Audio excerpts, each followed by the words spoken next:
Good morning students, कैसे हैं आप सब। आशा है कि आप सभी स्वस्थ होंगे और मन लगाकर पढ़ रहे होंगे। तो बच्चों, आज का हमारा जो टॉपिक है वो है उपसर्ग।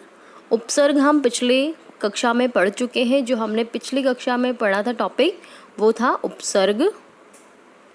एक बार हम उसको दोहराएंगे जो कुछ हमने पिछली कक्षा में जाना है, और उसके बाद ही आज की कक्षा शुरू करेंगे। तो पिछली कक्षा में हमने पढ़ा था कि उपसर्ग जो शब्द है वो हमेशा मूल शब्द के आरंभ में जुड़ता है, यानी आगे जुड़ता है, जिससे कि शब्द में परिवर्तन आ जाता है और उसका अर्थ बदल जाता है। यहाँ पे देखिए परिभाषा, उपसर्ग वह शब्दांश या अवयव है जो किसी शब्द के आरंभ में जुड़कर उसके अर्थ में, कह सकते हैं मूल शब्द के अर्थ में विशेषता ला देता है और उसका अर्थ ही बदल देता है, उसे हम उपसर्ग कहते हैं। उदाहरण के लिए देखिए नीचे, प्रसिद्ध, अभिमान, विनाश, उपकार। अब यहाँ पे जो आपके मेन शब्द थे उसमें प्र, अभि, वि, उप, ये सभी क्या थे? उपसर्ग। मूल शब्द आपका मान था और मान के साथ हमने जोड़ा था अभि को, जिससे कि आपका नया शब्द बन गया था अभिमान। अब देखिए, मैंने आपको पिछली कक्षा में ये भी बताया था कि जो आपका मूल शब्द है मान, उसका कोई ना कोई अर्थ होना चाहिए, यानी वो सार्थक शब्द होना चाहिए। और उसी के आगे जब हम अभी उपसर्ग को जोड़ देते हैं और उसको मिलाने से जो नया शब्द बन जाता है अभिमान, वो भी शब्द आपका सार्थक शब्द होना चाहिए, यानी उसका भी कोई ना कोई अर्थ अवश्य होना चाहिए। इसे कहते हैं हम उपसर्ग वाले शब्द। अब देखिए, हमने पिछली कक्षा में ये भी जाना था कि हिंदी में जो उपसर्ग मिलते हैं वे हिंदी के साथ साथ संस्कृत और उर्दू, अरबी, फारसी भाषा के भी होते हैं। इस तरह भाषा के भेद के आधार पर उपसर्ग के 3 प्रकार हैं।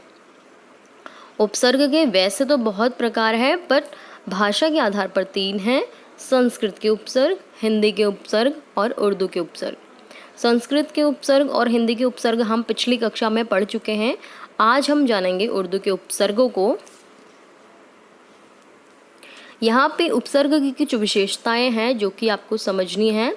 यहाँ पे उपसर्ग है क्या? शब्द के अर्थ में नई विशेषता लाने वाला उपसर्ग होता है। यानी अगर आपका कोई शब्द है शासन और उसके आगे हमने जोड़ दिया अनु, तो बन गया आपका नया शब्द अनुशासन, यानी कि डिसिप्लिन। बल, अब बल के आगे आपने जोड़ दिया प्र, तो बन गया आपका प्रबल। दूसरी विशेषता उपसर्ग की ये है कि शब्द के अर्थ को उलट देता है। ये मैंने आपको पिछली कक्षा में भी बताया था। आपके अधिकतर शब्द विलोम शब्द बन जाते हैं उपसर्ग में। उदाहरण के लिए, सत्य मूल शब्द है, उसके आगे हमने अ जोड़ दिया तो बन गया आपका असत्य। अप प्लस यश यानी कि अपयश, तो बन गए आपके विलोम शब्द। धर्म का अधर्म, अभिमान का नहीं, मान का, मान के साथ अगर हमने जोड़ दिया अपमान, अप जोड़ दिया तो बन गया आपका अपमान। मान तो होता है आपका इज्जत, है ना, और अपमान होता है बेइज्जती, तो ऑपोजिट यानी विलोम शब्द बनते हैं। अब तीसरी विशेषता ये उपसर्ग की, शब्द के अर्थ में कोई खास परिवर्तन ना करके उसके मूलार्थ के इर्द गिर्द ही अर्थ प्रदान करता है। अभी जैसे हमने पढ़ा था अभिमान, मान जो शब्द है उसका अर्थ भी वही निकलता है मान, रिस्पेक्ट। अभिमान जैसे किसी चीज़ को लेकर प्राउड फील करना, मतलब दोनों का अर्थ सिमिलर उसमें निकलता है ना। अब का शब्द था विनाश। नाश का अर्थ है कोई चीज़ नष्ट होना, है ना, और विनाश का वही अर्थ निकलता है किसी भी चीज़ का नष्ट होना।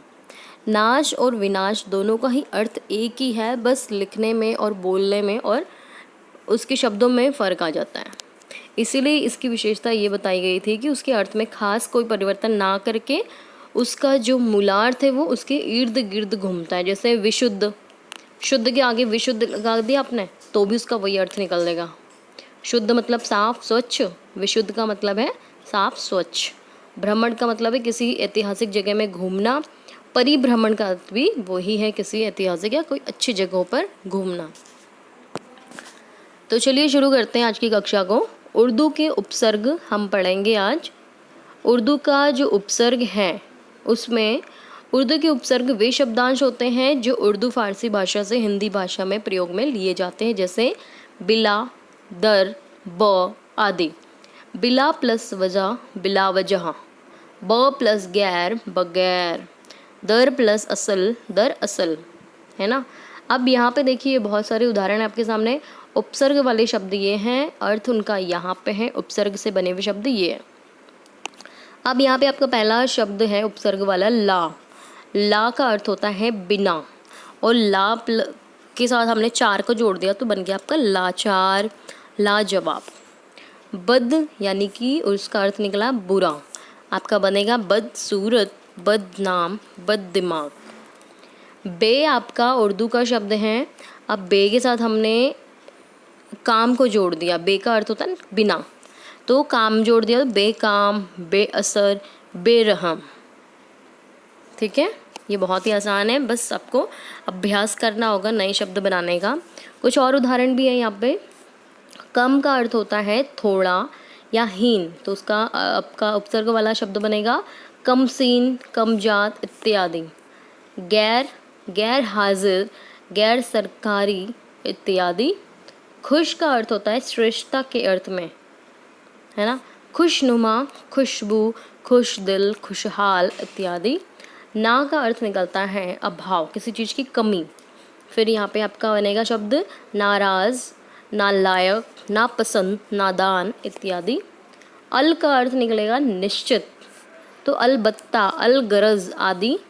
बर का अर्थ निकलेगा ऊपर या फिर पर, तो बर्खास्त, बर्दाश्त, बरवक्त इत्यादि। बिल का अर्थ है बे, बिल का अर्थ है के साथ, तो बिल आखिर, बिल्कुल, बिल वजह। हम का अर्थ निकलता है बराबर या फिर समान, तो बनेगा आपका हम उम्र, हम दर्दी, हम पेशा इत्यादि।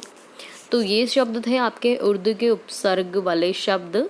ये सब आपके उर्दू के शब्द हैं जिनसे आपका कोई मूल शब्द जुड़ा और नया शब्द उसने तैयार किया। तो चलिए देखते बच्चों आपको पाठ कितना समझ आया है। कुछ यहाँ पे प्रश्न हैं। निम्नलिखित उपसर्गों से 3-3 शब्द बनाने हैं। दर के साथ आपने मूल शब्द को जोड़ना है, जैसे दर असल, तो मिलके बन गया आपका दर असल। तो ऐसे ही आपको सभी के दर, बिल, परी, अप, सु, इन सभी शब्दों के नए नए शब्द बनाने हैं 2-3-3, और ये आपको कॉपी में लिखना है। ये आपका गृह कार्य है, स्वयं करना है। अगली कक्षा में मिलेंगे हम नए टॉपिक के साथ। तब तक के लिए धन्यवाद।